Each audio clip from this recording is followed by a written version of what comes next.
those. Thank you so much. Man. Just jump right back into the roots. Get us in there. Yeah, well, you know, somebody's got to. Somebody has to, and you're the bringer of the roots. We were talking earlier while you were setting up, you've been living in your truck and living in Austin. in a van down by the river. You are that guy. I'm a home. No. And we were talking about that, and Austin has been somewhat of a home the last couple of years, but you are definitely a boy with Monterey roots. Yep. I was born and raised here. Born and raised. Yeah. Got exposure to the pop festival. And yeah, the Monterey Pop Festival, I was really small. We didn't live too far from there, you know. So our parents said, don't go, right? The Hells Angels are going to be there.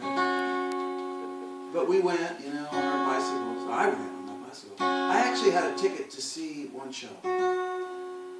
The Beach Boys were supposed to be there. Yeah, they didn't show up. I don't know, their pill melted, something happened. They didn't come. And they got Otis Redding to play instead. But anyway, I went there and I had a... Wow, what a good supplement. Yeah, and I didn't know anything. I mean, I was barely licked off, as we say in the cowboy world.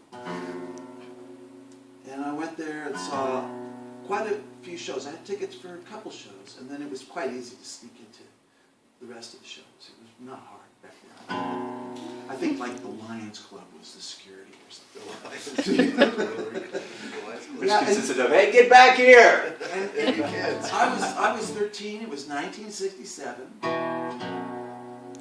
And it was really, you know, I was just dumb luck that I was there, but I remember I went to the, I've seen the Monterey Pop box set of video, DVD, and I said, well, I'm going to watch it, you know, and see if I can see myself in the crowd, because I did a lot of hanging out. I went to, when I read Tom Wolfe's book, The Electric Kool-Aid Acid Test, I realized that, you know, I was walking around the fairgrounds, there was all these things, you know, blacklight posters and different things, but there was this teepee and a wall tent, and there was a big bus out there, Matt, that was all funny painted, you know. And in this wall tent, you know, were these tie-dye pillows on the ground, and it was free, and it was called a simulated LSD experience. And what it was just like a Super 8 projector with different colors and some girls smelling flowers. And, yeah. I thought that was the crash tent. It wasn't. That was the other TV. And it was Ken Kesey in the French. Oh, yeah. Well, after I read the Electric Kool-Aid Acid Test, Further buses there. Further was there. I didn't know. You know, it was really something. And that pop festival actually got you going on your music path a little bit. What gets every guy going playing music? Come on, Girls. It was about girls. Come on, let's get real. Some things are universal. Yeah. They need a wax poetic. Yeah. Let's call it like it is.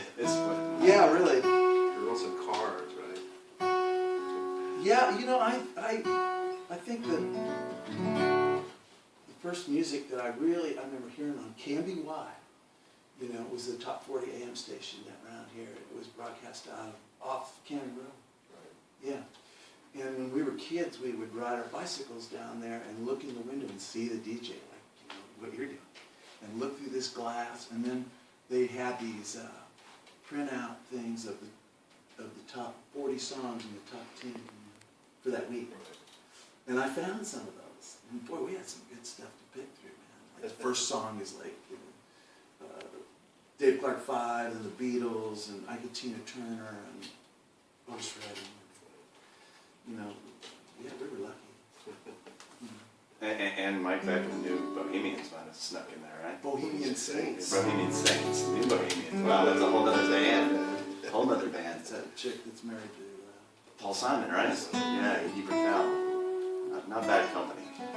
So that's what you've been working on the last couple of years, though, right? Yeah, you know, we've been playing together around Monterey, and then like I have a band in Austin, the same, you know, that can travel. You guys around here couldn't go anywhere. And we did 2 tours last summer that were really, really fun. We played with some festivals. And whereabouts did you guys go? We started in California on both tours and went through Nevada, Oregon, and up into Montana. Played a couple festivals in Montana, both times, both legs of the tour. What I like about this band, lot of Mike songs, but they also throw in, you know, Tom Petty, Bob Dylan, Johnny Cash, a lot of. And as you know, it doesn't matter if we know it or not. We'll Right. play it. Figure it out as you go.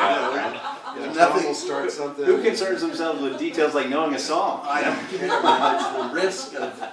That's the risk you take on stage. No, and when we do play them though, Mac, they become ours. I mean, we share them with those guys.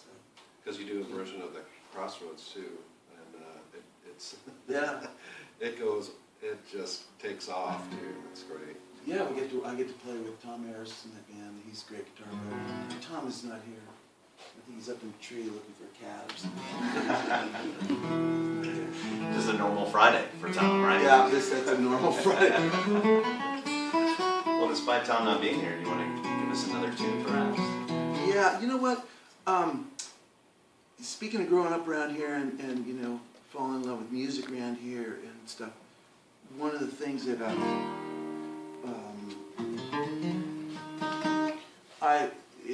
at Monterey High School, you know, I was listening to a lot of Woody Guthrie.